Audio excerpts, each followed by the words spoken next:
Hindi natin pwedeng tingnan at bigyan ng pondo ang modernisasyon ng pikit mata dahil yung track record mismo ng DND at AFP sa mga nagdaang panahon ay hindi naman pwedeng panghawakan palagi.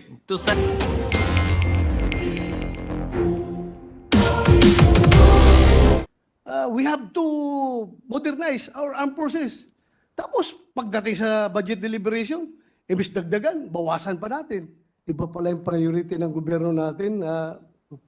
Pina-priority pa yung sige pamigay ng AKAP, sige pamigay ng mga ayuda. Tapos kaya tayo ko dito nabanggit itong issue na ito because being a former member of the Armed Forces of the Philippines, former member of the Philippine National Police, and now a senator of the Republic, I can't help but point out a glaring contradiction na nakikita ko. Kasi every time may mangyaring hindi maganda during our resupply missions to the Ayungin Shoal, pag mayroon tayong sailor na naputulan ng daliri dahil tinapyas ng Chinese Coast Guard or Chinese militia, or meron tayong mga maliliit na bangka na gamit ng Coast Guard or ng BIFAR natin or ng Marines or ng Navy, pinangga, our immediate reaction is like this. We condemn in the highest terms this incident, and we have to see to it that we have to modernize our Philippine Navy. Yung palagi ang linya nating masasabi as politicians, as legislators. And now, here comes the budget deliberation. Binawasan pa ng 10 billion yung NEP ng Department of National Defense. So, nakikita ko, there is always a contradiction in what we say and what we do. Sana, coordinated palagi or synchronized yung sinasabi natin as politicians at yung ginagawa natin as legislators who have the power of the purse. Kasi ako, mamalungkot talaga isipin, ang ating palaging instruction sa ating mga kasundaluhan, mga sailors, marines, coast guards, tiis-tiis lang kayo dyan. Hindi natin kayang girahin talaga yung China, malaki yan. Please avoid frontal confrontation with them. Please exercise escape and evasion. So kung ako ngayon ordinaryong sundalo, ordinaryong sailor, ordinaryong Coast Guard na nandoon nakadeploy sa West Philippine Sea, ang isipin ko palagi okay lang ito. Maghirap tayo na maghirap dito. Because ang gobyerno naman ay nasa likuran natin palagi, sinusuportahan tayo. Pero kung malaman nila ito na ultimo yung kanilang may batas na nga na nagsasabi para dito sa AP Modernization Program, hindi pa natin ma-implement. Kung ano yung hiningi nila, proposal nila na 50 billion, babawasan pa ng 10 billion, ay parang malungkot yung ating kasundaluhan, yung sailors natin kapag ganyan ang nangyayari. I've been in the front line. Alam ko, I'm willing to die for this country if the government has my back. Ganun palagi iniisip namin mga sundalo, mga pulis. But kung ganun man lang na itong mga politiko na ito, magaling lang mag-condemn. Condemn to the highest standards. The atrocities, the bullying being perpetrated by the Chinese to our sailors, to our coast guards. We have to modernize our armed forces. Tapos, pagdating sa budget deliberation, ibis dagdagan, bawasan pa natin. So, nakakalungkot po isipin pag ganun. I hope don't get me wrong. I am just voicing out because nakikita ko in this august body, I am the one representing the army, the sailors, the soldiers, the sailors, the coast guards, the marines, and all the uniformed services of this country. So sana po yung my previous appeal to the good chairman, the good sponsor, na kung baka pwedeng mabalik natin yung konti, yung binawas ng na 10 billion. Kahit na kung hindi natin kaya ibalik yung 10 billion sa kanilang original proposal sa NEP, baka pwedeng kahit papaano mabalik natin yung ibang halaga doon. Just to make our soldiers, our sailors feel good, Mr. President, that their government is after their welfare. Because itong AP modernization na ito, major pa ako, andyan na yan, hanggang ngayon, ang dami nang nagdaan ng mga presidente, sad to say, talagang kulang pa rin tayo sa modernization. And we are not blaming our government because talagang wala man talaga tayong pera. Hindi natin sila biniblame ang gobyerno natin. Hirap tayo sa pera. Pero kung maramdaman ko, being a soldier, being a sailor, na iba pala yung priority ng gobyerno natin, pina-priority pa yung sige pamigay ng akap, sige pamigay ng mga ayuda, tapos tayo dito, yung ating modernization ay napapabayaan. So I am talking about the moral of our people in the field, Mr. President, good sponsor. So yun lang gusto ko iparating. Sana kung with your initiative, makakuha tayo ng pangdagdag, ibalik ng konti, kahit na hindi kaya yung 10 billion. A part of it lang, sana may balik. Para naman masaya yung ating kasundaluhan. Point taken, Mr. President. Actually, kahit naman sa mga Coast Guard, halimbawa, si Senator JV kasi nagdi-defend ng budget ng Coast Guard under the DOTR, dinagdagan naman for fuel, maintenance, expenses. Pero syempre, nandun na ako na sa 6-point-something% lang of the budget ang sa AFP. Tignan po natin and I'll be willing naman to consider your proposals for the committee report. Thank you. Before we suspend, for the record, Chair would like to say that the Chair agrees with the points raised by Senator Bato with a caveat. Hindi natin pwedeng tingnan at bigyan ng pondo ang modernisasyon ng pikit mata dahil yung track record mismo ng DND at AFP sa mga nagdaang panahon ay hindi naman pwedeng panghawakan palagi. To cite as an example, the AFP bought missiles from India worth about 8 billion if I'm not mistaken. Up to today, after 3 years, nasa bodega pa rin siya. Kasi hindi kasama sa hiningi ng AFP at pinondohan yung paglalagyan ng mga missile sa isang base sa bandang Zambales. I hope when we give money to the AFP, we don't simply close our eyes to what they're asking for. I entrust it to our distinguished Vice Chairperson, Senator Bato, na yung bibili nila dun sa pondong hinihingi nila, mamamaximize talaga at tama yung pag-order nila. As of this date, for example, for the information of Senator Bato, we ordered several armaments under our modernization program from a certain country. I will not name at this point. Nearly half have not yet been delivered for one reason or another. And yet the monies are there. Hindi ngayon natin magastos sa iba sanang pwedeng mabili na madedeliver na. So sana mabigay yung report na rin na yon. Kung gusto na lang executive session na mabigay, yun talagang bibili nila. Baka naman mamaya yung iba hindi naman kailangan fully paid agad, pwedeng hulugan dahil hindi naman agad mabibigay. So mas marami tayong mabibili gamit yung pareho na 40 man o 50 billion na halaga. At sana yung kailangan talaga ng ating mga sundalo. I'll give you an example again, Madam Chairman, Your Honor. Yung pagputol ng daliri, hindi naman yun mapipigilan ng missile na binili natin eh. Ngayon, maraming bansa tinitingnan na ang drone. In fact, marami nang gumagamit ng drone. Pinag-aralan na ba ng AFP natin? Yung paggamit na lang ng drone o unmanned drone kumpara, siyempre lahat ng Air Force natin nangangarap mag-drive ng F-16. Bakit ba hindi? Hindi ba? O yung B-2 bomber. Pero papunta na ba tayo dun sa modernisasyon na drone na tayo? At hindi na doon. Marahil, baka mas marami pa tayong mabili, marahil mas mura. Sana maganda mapakinggan mula sa AFP din yung kanilang plano at balakin.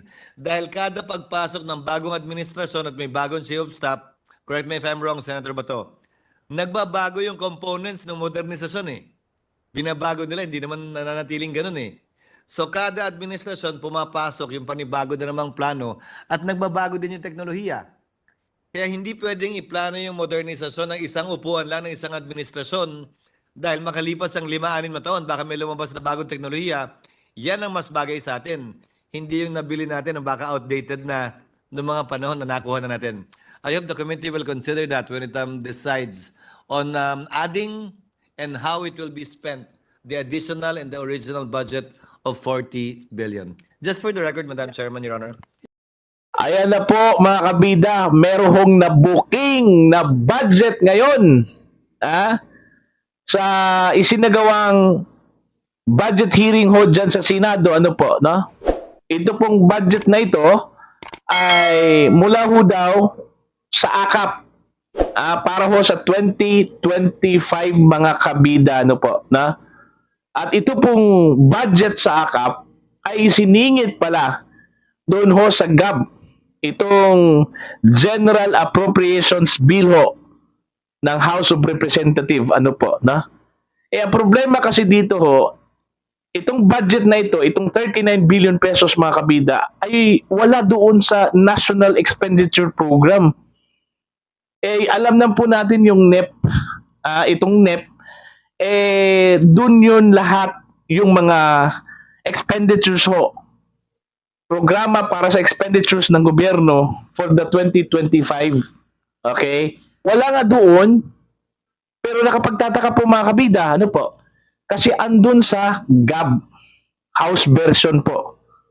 Kaya nga, ito po ang pinagdedebatihan po noong November 7 po dyan ho sa Senate mga kabida, ano po?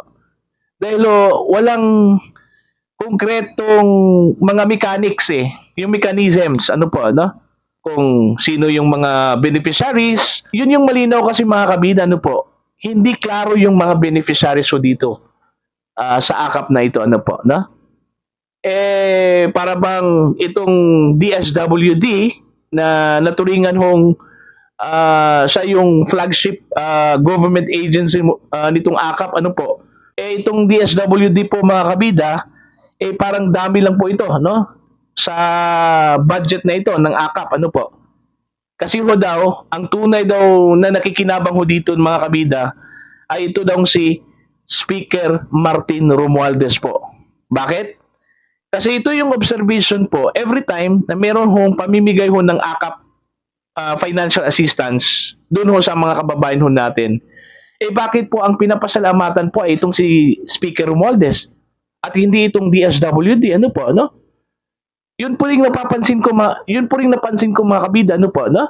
Every time na namimigay ho ng AKAP financial assistance itong DSWD, kuno, bakit ho ang pinapasalamatan po nitong mga nakabuntot na alalay ho ni House Speaker Romualdez na mga politiko ay ito pong si House Speaker Romualdez. Bakit po? Bakit po siya yung pinapasalamatan po? Bakit hindi yung DSWD? Sa DSWD man kaya yung budget na yon, ano po, no? At ito pa, mga kabida, na-discover din doon sa Senate budget hearing po, na ito palang AKAP budget for 2024 ay isiningit lang pala doon sa BICAM, ano po? Wala doon sa NEP, wala doon sa GAB, House version. Pero nakapagtataka dahil nung nagkaroon ho ng bicameral conference po, andun na, naisingit po doon.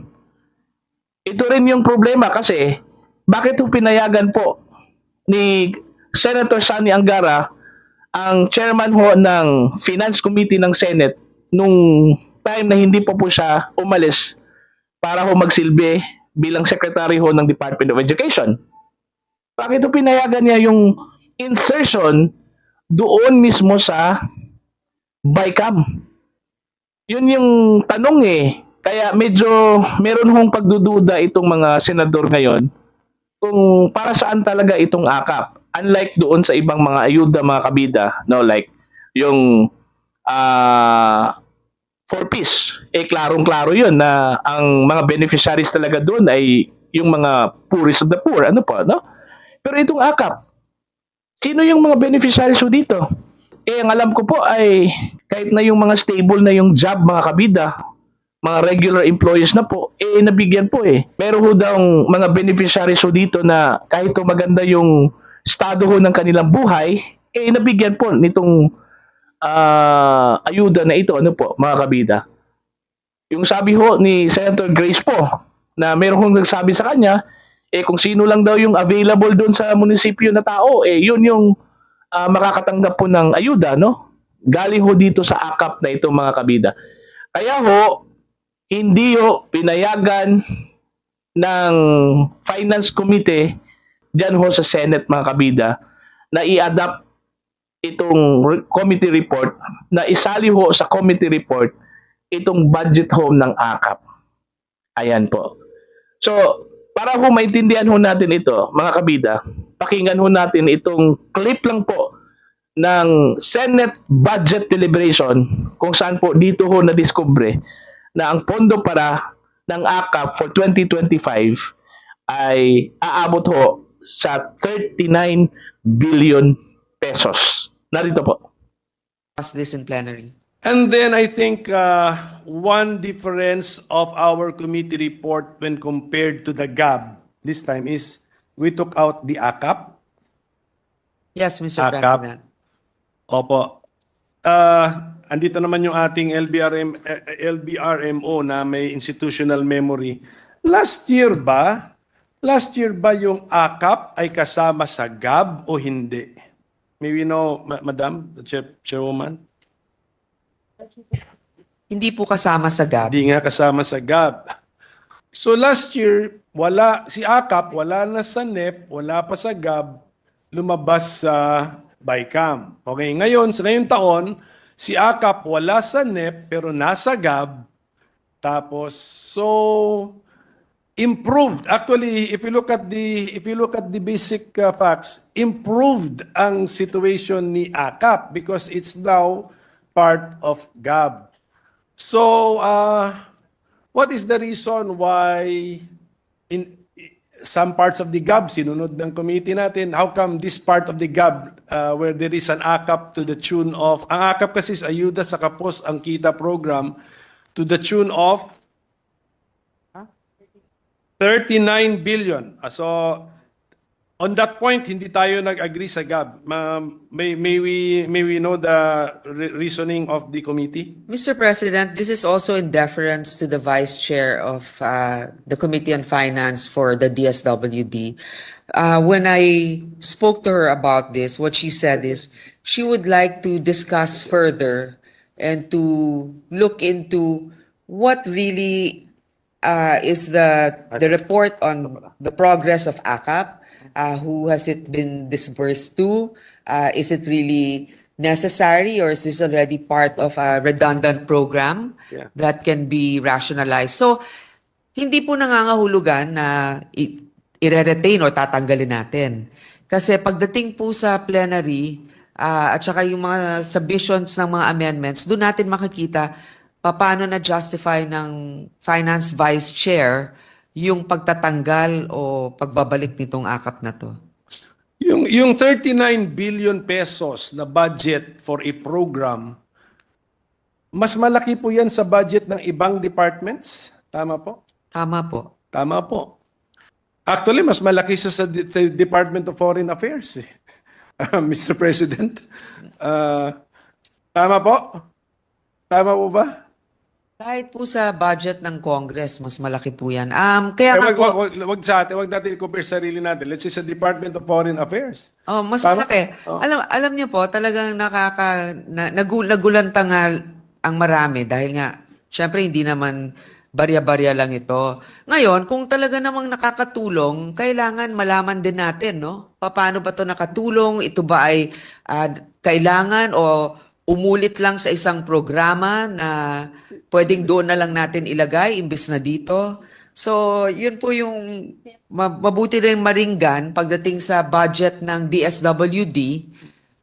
Pag-explica ng, alam ko naman, very efficient yung ating secretary ng DSWD.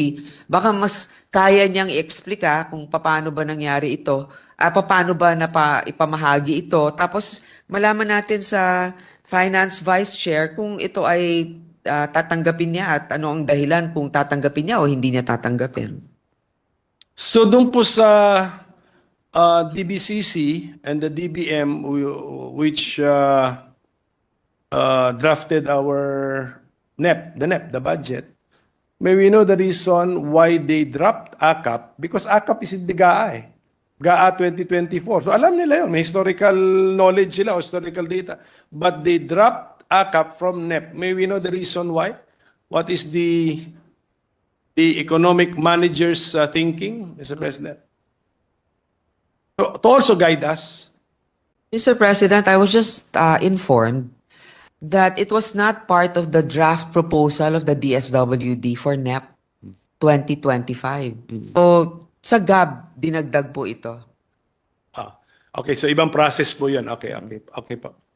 Pwede humingi ng advice sa economic managers? Is this expenditure, 39 billion peso expenditure, a wise expenditure? Mr. President, according to our Secretary of Finance, it's a wealth transfer, and personally, he supports it. But we will take this up more in detail when the DSWD budget is being tackled. Because yun na nga, it's a wealth transfer, but because of lack of particulars, we are not clear on who we are transferring that amount to, Mr. President. And there are definitely siguro more people. There are definitely segments of society more in need of the amounts than those who are actually receiving the AKAP, because hindi siya well defined. Okay, Hindi siya clear nga sa Poorest of the Poor, unlike yung ibang programs na talagang 4Ps, you have to be in the registry of the poor households. Ito, subject to. I think, ganun, anyway, wala naman siya sa committee report natin, but if ever if the amount will be restored, then kasama niya yung mga special provisions na kadikit niya hindi rin clear doon who will be the recipients of AKAP. That's the I agree. We will bring this up again when we come to the DSWD budget. Actually, Mr. President, any program that can really be disseminated to those that are deserving and in need, any time that the government has extra cash or the capability to support them, we support it as long as it's something that is sustainable. And I understand and I agree with the minority leader that let us see what the criteria really is and who were the beneficiaries of this. Kasi sino ba yung nagsabi? Depende kung sino ka naka-standby sa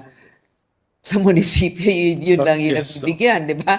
Parang kung hindi mo alam, katulad ng sabi ni Senator Alan, kung hindi mo alam, hindi mo makukuha. So, dapat malaman ng ating mga kababayan Ayan po, na lahat mandakin may nyo mga programang kabida, bago ang gobyerno. ang laki Yun pala lang ng naman. budget nitong Yes, AKAP this for 2025. representation Ano po, no? appreciates the Mas malaki pa, decision of the mas malaki pa committee po led by our doon ho sa chairwoman budget ng, not to include it in our committee report. mas malaki pa po doon ho sa budget ho ng Department of Foreign Affairs, no? Budget ho ng Congress. Padakin nyo mga kabida, no? Parang isang buong agency na po ito. Mas malaki po ito, 5 times. Yung laki ho ng budget ng AKAP kaysa doon sa budget ho ng Office of the Vice President. Ano pa, no? So ano pong pakay, ano pong purpose nitong AKAP, no? Kasi yun nga yung observation mga kabida Every time na meron kong pamimigay ho ng AKAP, andyan yun si Speaker Romualdez. 10 ho ng kanyang mga alipores po, no? Yung kanyang mga kasamahan mula sa House of Representatives. Ano ba yung papel ho nila doon? Akala ko po, DSWD po ito, ano po, no? Kasi yung DSWD, kung sa kanila yung budget, sana po sila po yung frontliner. Hindi ho si House Speaker Romualdez, ano po. So yun yung dapat ipaliwanag ho ng DSWD. At ito mga kabida, no? Ito yung importante talaga. Dapat ipaliwanag ho ng DSWD po ito. Ano po, no? Unang-una, kung sino yung mga beneficiaries ho ng AKAP. Pangalawa po, ilan na po yung nabigyan? Out of 26.7 billion pesos for 2024 na AKAP budget. Ilan na lang yung natira o yun bang 26.7 billion pesos po ay naubos na po yun doon ho sa pamimigay ho ng ayuda mga kabida. Yun yung dapat ipaliwanag ho ng DSWD. Kaya nga medyo nag-alangan itong mga senador po natin na i-adapt po ito no? Isali ho doon sa kanilang committee report. Kasi hindi klaro mga kabida kung nasaan po itong o sino-sino po yung mga beneficiaries po nitong AKAP, no? Tsaka magkano na po yung naibigay at kung meron hong natira, magkano hong natira na budget mula sa 26.7 billion pesos po mga kabida. Marami hong nagdududa na itong AKAP po ginamit na ho ito sa pamumulitika, no? Yung pamimigay ho ng AKAP na ayuda mga kabida, nakasali ho yung halos buong tropa ho ng Congress o House of Representatives, 'di ba? At yung tangi hong pinapasalamatan doon ay itong si House Speaker Romualdez, ano po, no? Hindi ang DSWD po, mga kabida. At saka ito pong si Speaker Romualdez, dapat magpaliwanag po dito, ano po, no? Ano bang papel ho niya doon? Kasi ang pagkakaalam ko yung papel lang talaga ng mga mambabatas is purely to craft laws lang talaga yan Pagdating na ho doon sa pamimigay, doon ho sa implementasyon, ay hindi na ho saklaw yan ng legislature, di ba? Trabaho na ho yan ng executive department po, mga kabida. So, yun lang po. Sa mga gustong mag-comment, you can comment down. Maraming salamat po sa inyo lahat. Audio Jungle.